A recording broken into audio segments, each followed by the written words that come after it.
On today's episode of Gathering the Kings. If you have a good product and a good service, it becomes your ethical duty to share that with more folks and not keep it to yourself and grow. And if you grow, you're able to help more people.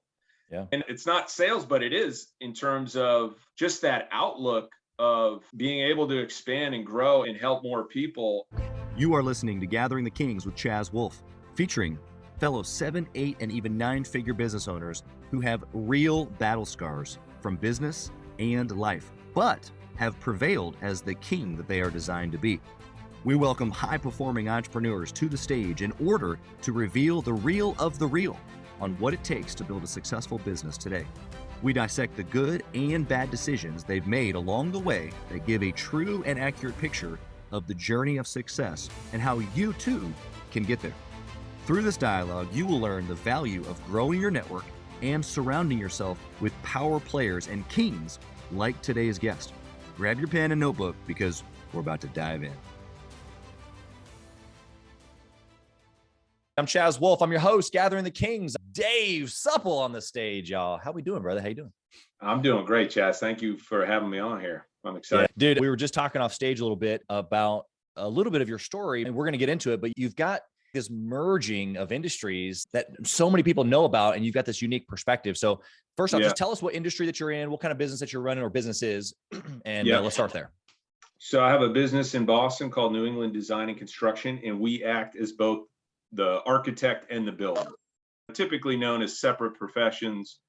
We have integrated, it's known as design build, which is getting to be known. It's getting bigger and bigger. We're going to do a little under 10 mil this year, just to give some insight in revenue. We've grown every year, but COVID year. I've got a ton of questions for you, but let me start with my introductory question that I ask every guest, which is at this stage, you mentioned it, 10 mil, you're no newbie. For all intents and purposes, you've done extraordinary things in business. And some of the listeners might be thinking you've made it. And you have. You've done some really cool things. But why at this point do you continue? Why are you still pushing? It's all relative. Who do you hold up? Maybe within my industry, I am probably in one of the top percentages. It's a very segregated industry. It's composed of guys in their pickup trucks. There's a lot of that. To have any sort of organization and growth trajectory over time is different. Really, I'm looking to change my industry. That's really what I'm looking to do. It's cool. In doing so, I want to set a really incredible example. And that's really what drives me in my future. It's not to have the biggest architecture construction firm, although you don't stay the same. You're either going up or going down. So yeah, I think if influence is or industry change or update or growth, you can't be the littlest guy in the room trying to change the whole thing. Unfortunately, that's just the way that the hierarchy of life works. Nobody's going to listen to you.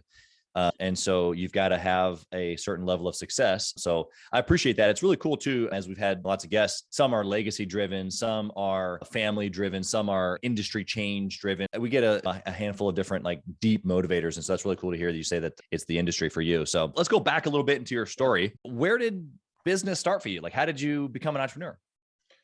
yeah, so I grew up in relative middle class neighborhood family. You go to college. My folks had the first college grads in their family, so there was never any other option. I played sports in college. That was really what the hell I did in college. Sure. And I got a degree in architecture because I like that area. Yeah. And so I graduated, I got a degree, I started working as an architect. In a very short amount of time, I realized I don't know what the fuck I'm doing. I relate it. It's like going to school to be a chef. This is how an architect is trained today. It's like going to school to be a chef, but you never cook anything and you've never cooked anything in your life. But now your job is to tell folks what to cook and how to cook it, how to mix the ingredients, but you've never mixed them. Yeah. It's actually asinine. It doesn't make any sense. Yeah. And I was completely insecure about that. I felt completely deficient because I couldn't really do my job. And I think if you've hung out with enough architects, that's from where I come. So I'm not demeaning, but as a generality, there's a little bit of pretentiousness there. Yeah. And that comes from what I've experienced from pretend. So yeah. That's where So it started. it makes me think of like imposter syndrome. I think every entrepreneur goes through imposter syndrome, like where we have to have a certain level of like belief in ourselves and in our product and in what we're doing. But you just took it to a whole nother level. You had to be someone, or at least an authority in space that you had never operated in. Yeah, it's almost trained educationally. That's Yeah. the way it is. It's not thought of as not making sense because it's just the way it is. Yeah. And it's taught in these prestigious universities, so it must be right. But basically, at that point, I didn't want to keep pretending. And so I actually just worked as a carpenter, took a job as a carpenter. Wow. With the specific intention to fill that void I had, because I had never built anything in my life. But my job was to tell folks what to build and how to build it. And so I worked as a carpenter until, I'd like to say until I filled that void. But what really happened is I got fired. I never really made it as an architect. And then I didn't have a job. And so I started the company really as a way to make income. And I started off still with the intention to learn. So I was very hands-on. A lot of the jobs were so small, I didn't need to design things. If it did, I would design it and then I would build it. And that was 2005, end of 2005. Wow. Since then, I've been growing, replacing myself in various hats. And that's the long and the short of how I tripped into being a business owner. It's awesome. I think a lot of the skill sets that it takes to be an architect play into potentially some of the same skill sets that it takes to be a business owner. The one that stuck out to me as you were talking is almost like an agitator, and you want to change the industry. You're an absolute agitator. That's why you got fired, or probably a very similar reason, is because entrepreneurs want to do it our way. And that's good. So because it led you to start your own deal. And so I think everybody listening today can relate with some level of that for sure. Yeah. Yeah. I think sports actually for me, was more like drive, get it done, work ethic. Totally. That was really, I think, just put your head down and go to work. That was, I had that in me. When you start in your business, there's nothing. It takes long hours, blood, sweat, and tears. You got to just get through it. And I think listening to podcasts like this and like getting mentors, I know you're probably going to ask me this later, but just to drop it, that's something I wish I had done earlier. And I did to a degree, but if I had to go back, I would have shot higher. Yeah. My standards were too low. And you don't know what you don't know, and you don't know who you don't know. So that, to your point. Yeah. I love what you said about not just rolling with the pretending piece and diving in. I just think that speaks to just like your desire to actually bring excellence in the product delivery. Like you wanted to actually deliver, and what better way to make sure than of yourself, and then later replace yourself with someone else, maybe more capable or whatever, but you did it yourself. Is that like a virtue that is like still in the business now? Is that trickled down into your team even, or give us some insight there? Yeah, I think as a company, we talk about it every day in terms of really setting an example and having that communication and collaboration. Yeah. And in terms of setting ourselves apart and just looking to make a change in the industry, definitely, like even more so then, because back then I knew that I didn't want to pretend, and I knew that I wanted to fill that void, and it just made sense to me. Yeah. But since then, I've educated myself. I've taken a deep dive and I've sorted out the whole how we got to this point, and it does not make any sense. It was done for the wrong reasons. And it happens to be where we're at. Interesting. Can you share more about that? Yeah, long and the short of it is, when I was an architect, this is one of the things that inspired me to get the hell out and learn and fill that void. Was somebody told me the origin of the word architect is master builder. So it comes from ancient Greece times, and that comes from the building trades. And the architect was always just the best builder throughout history up until the mid 1800s. If you look in an English dictionary and you look up architect and you look up builder in an English dictionary, mid 1800s, they are synonyms. They mean the same thing. Yeah. Okay.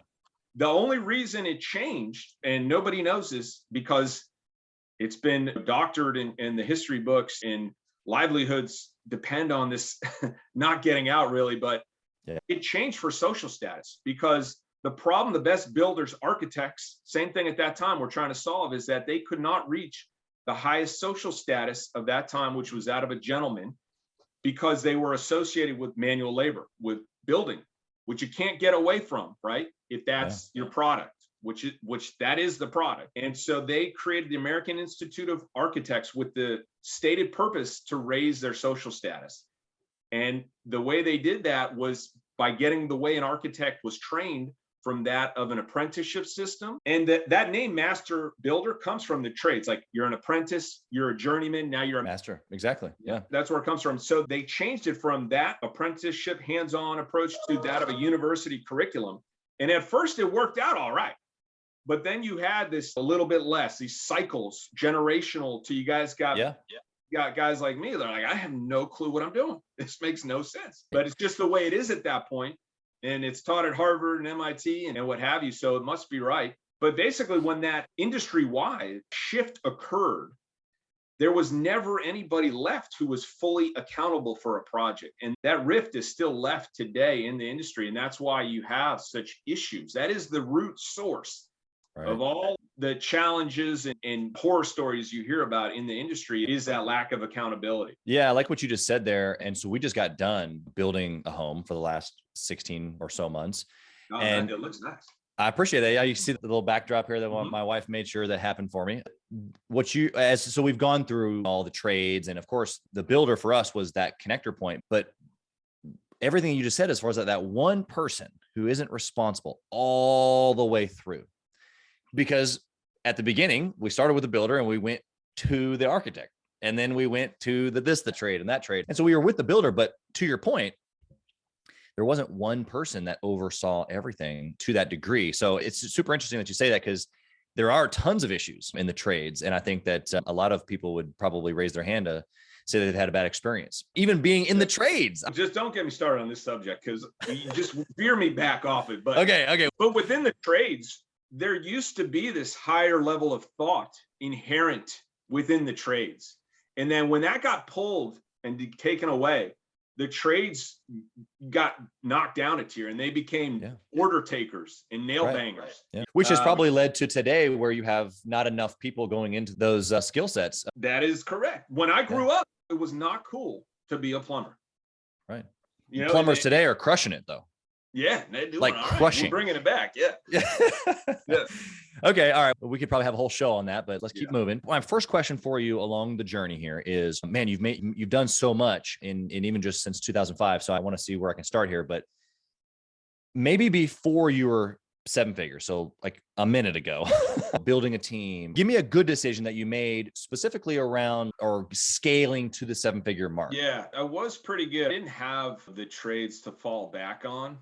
Yeah. So I think that was actually a plus point. And I had some business savvy. I had organizational skills. And so that's more what I fell back on, which was a benefit, and naming out targets and having some semblance of a plan moving forward. I think that was definitely a strong suit. And getting around, I say I should have aimed higher, but I did get around those that were more successful than me in my space.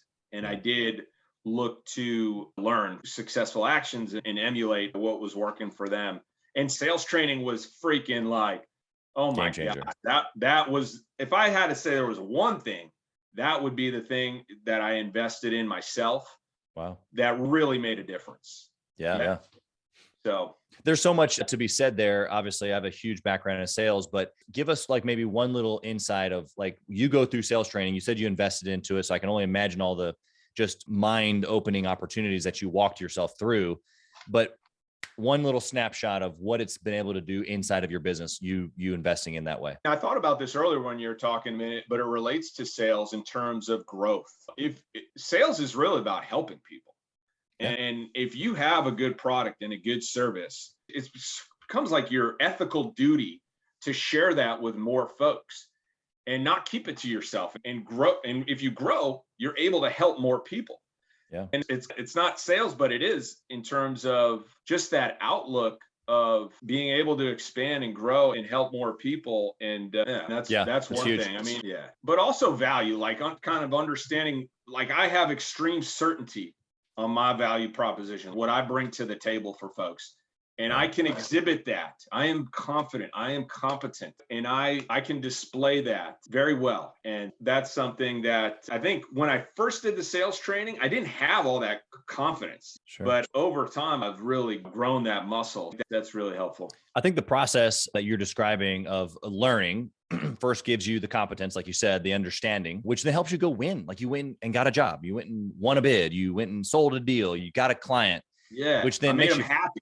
Yeah. And then, yeah, exactly. Yeah. Which I think you're probably not listening to this show if you haven't sold a job or sold a client or helped somebody, but it's the confidence really at the end of it where you're just like, okay, now I have this like uber sense of duty of I have to get this in more people's hands. And so then therefore that leads you to paid ads or prospecting a different way, like filling your pipeline.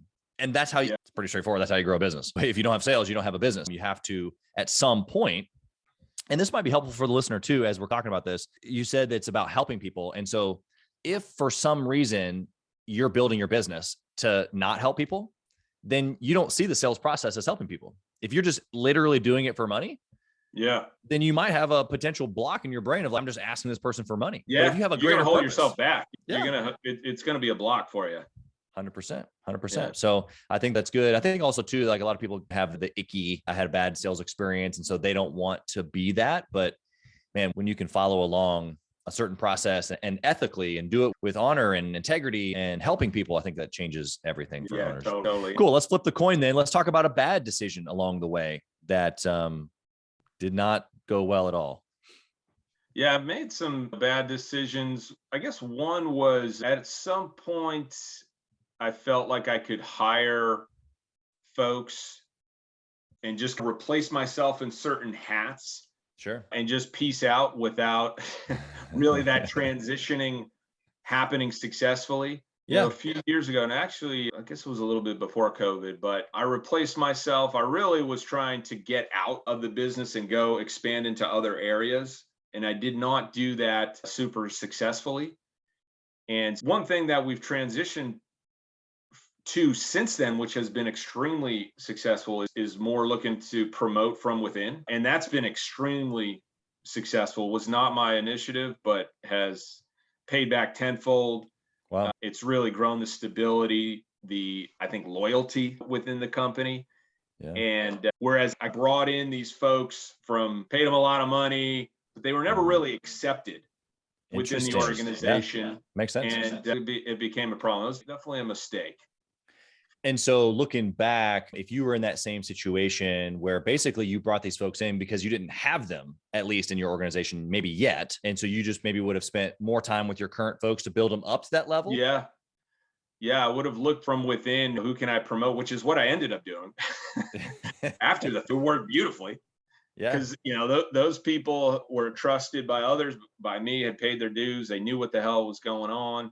Yeah. These other folks came in with these certain fixed ideas or what have you. I liked them to sound good, but it never was embraced by the entire organization. And we're an organization of 20, so it wasn't like, there's not hundreds of us, but so it's a family, really. And so if they're not accepted, it's like, it's a big deal.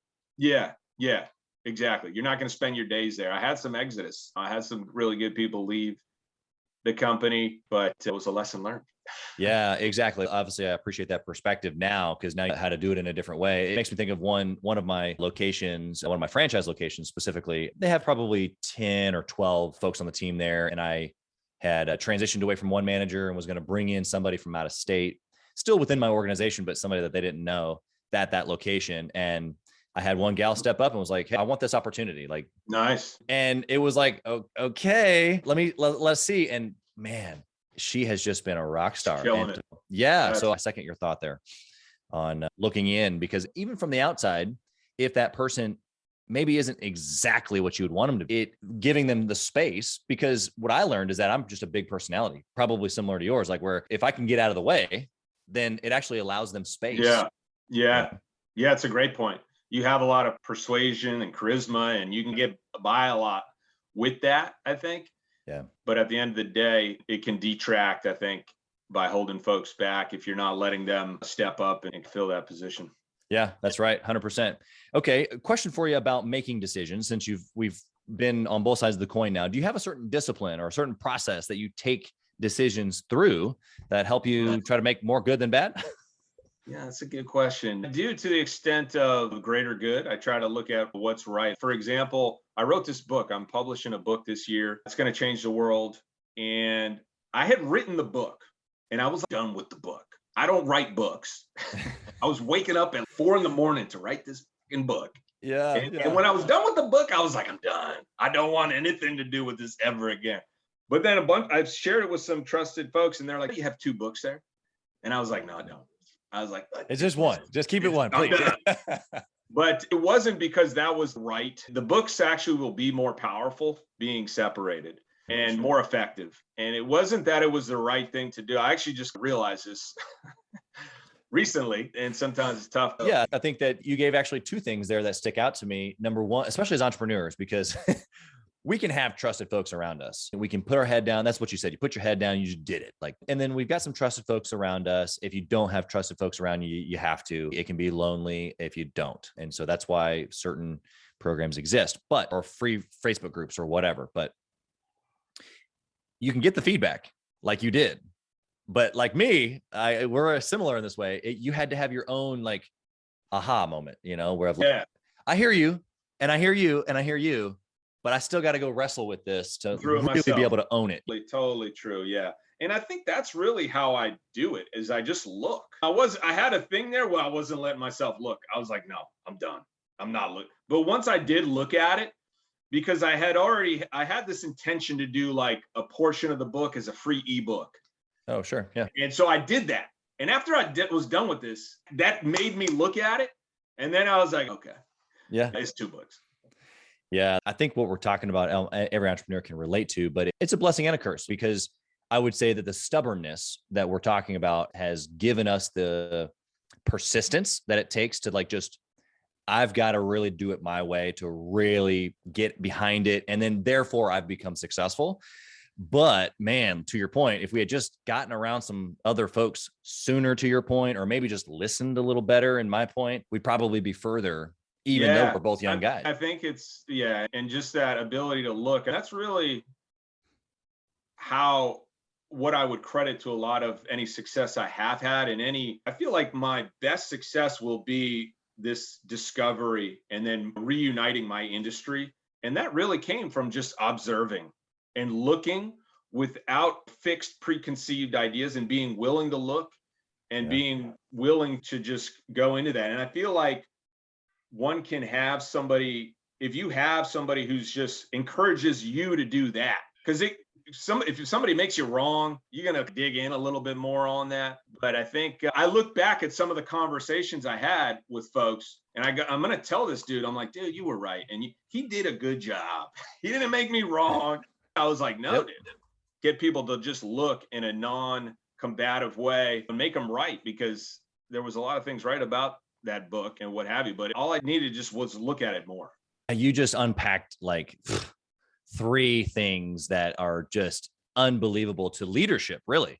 So number one, the looking that you're talking about, and this is for the listener to kind of take some notes here, but the looking that he's talking about is you not having an ego. That's really what it is. It doesn't mean that you can't be confident and you're the guy. We know you're the guy. But when you're talking to someone on your team, or in this case, a trusted person that you sent the book to, you've got to have an openness or a laid down ego to really be able to grow in any circumstance.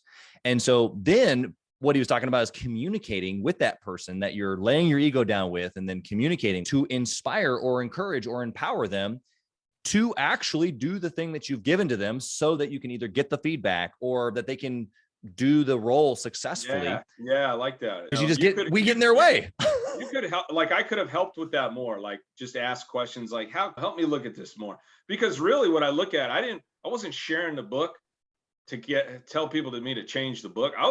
I wanted them to just be like, this is amazing. Fucking change the world. Yeah. Yeah. You wanted a yes man. You wanted somebody to be like, yes, sir. This looks great. It's perfect. Yeah. Yeah. And I think there was a lot right there. Yeah. So that's why you sent it to him. It just, in your ego, I sent it to him to get accolades, to get a affirmation of I've done it. But that just goes against growth and development and change and all the things that got us to where we are, and all the things that we want our people to go through. And so it's super cool that now you can not only look back on it and be able to know where you fell short, but then also to be able to know how to communicate that, because I think you did such a great job there. Okay, awesome, dude. Let's transition to the speed round here. I'm curious to know some of your answers to these questions. The first question is this: if you could only pick one metric, so you having these two merging industries, if you will, into this one firm, what's the one metric, if you could only pick one, that you would track forever and ever? I think revenue. You can make a lot of revenue and not make any profit. So that's right. I am cognizant of that. But that's from when I started, that was always the metric of growth for me. Sure, and as a way to keep score, I think it is relevant.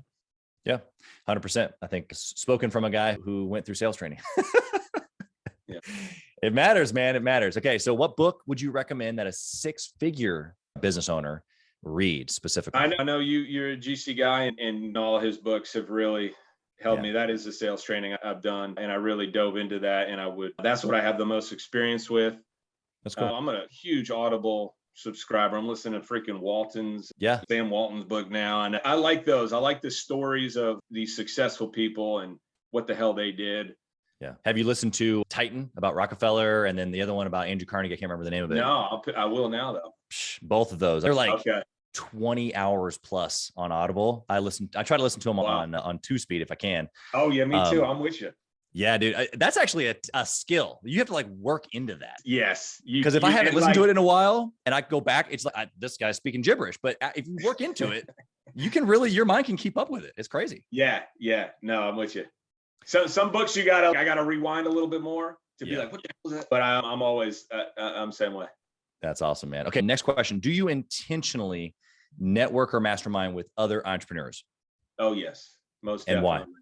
I should do it more than I do, because I love the interaction. I love the communication. I love the ideas I get, and being able to communicate something and have that grow and get feedback from it. And that's powerful. Yeah. So it's huge. Yeah. Very cool. Yeah. Okay. Yeah. So I've got a new question for you. It wasn't on the list, and then I'll hit you with the end one. But the question is, if you only had 1 hour in the week, or just 1 hour, like it could be one hour in a day, it could be 1 hour in a week, it could be 1 hour in a month. If you only had the 1 hour to run your business, what would you do in that hour to effectively run your business with just that one time? I would inspire folks and really get on the purpose. Like, what the hell are we doing here, folks? Yeah, because purpose is powerful. And I really try to ding that in. Our mission statement is lifting spirits with spaces. We're really trying to improve folks' day-to-day lives with the spaces we create. And if I have a minute amount of time, I want folks to get into that mindset and to let them be inspired to carry out that purpose in the minutia, in the mechanics of how they're going to do that. But let's start with that. Yeah, that's huge. I love that answer. Okay, last question. If you lost it all, Dave, what would you do, man? If I lost it all, I'll just pick up where I left off, just start over again. Yeah. For me, I'm going to be doing this for some time. If I had to start over again, I would just dive in wherever the hell I left off. Yeah. That's awesome, Al. I love the tenacity. It's so logical for you. I would just pick up. What's today's Thursday? I just pick up tomorrow, Friday, or whatever. Yeah. It can't be anything else other than that at the core level of an entrepreneur. That's for sure. Dave, if somebody connected with you today and they want to reach out, that they want to find another way to connect with you, how can they find you? Yeah, on LinkedIn, David Supple is where I'm at, and I'm on Instagram, Design Build Movement. Nice. And would love to be connected, particularly if you have any interest in that sphere of architecture and construction. I mentioned publishing a couple books now. One is called Rebuilding the Architect, and that's a little play on words there, Rebuilding the Architect. And the other one, which is actually going to be first, is Classical Architecture's African Roots, which just to dive into a tidbit is these fellas that changed the narrative to make it appear like the architect and builder were always separated. The other thing they changed the history books on is that classical architecture, ancient Greek and Roman architecture, actually derives from Egypt, from Africa, most definitely. And I show that conclusively with photos. And they changed those history books for the same reason, for social status. Sure. Because Africa is connotated with Black people, which in the middle of the 1800s was associated with slavery and colonization. And so Yeah, work. Yep, exactly. Wow. If you haven't been inspired today listening to this and this guy, I don't know what will get you off the couch doing something, but the books themselves, even just that title, before you even gave the snapshot, I was just like, whoa, like powerful. There's some deep stuff in that book right there. Thank you. Yeah. So I'm excited for you to launch those, man. And you've just brought so much value here today. The conversation's been incredible. Thank you for that. Just gracing us with your value and just authenticity. It's been really great. Appreciate you being here. Thank you for what you do. Appreciate the opportunity. Yeah, man. Thanks for listening to Gathering the Kings. We hope you got a ton of value today and learned a thing or two about taking your business to 7 figures and beyond. If you desire more and want a community around you to help you get there, I want you to go to gatheringthekings.com. That's gatheringthekings.com. And I want you to apply for our next Becoming a King 90-day intensive. We are extremely exclusive by nature as a group. What that means is that we're really wanting only the entrepreneurs who take their business and targets super serious to apply. So if that's you think you got what it takes to level up your business, I want you to go to gatheringthekings.com and apply. And we will see you on the other side.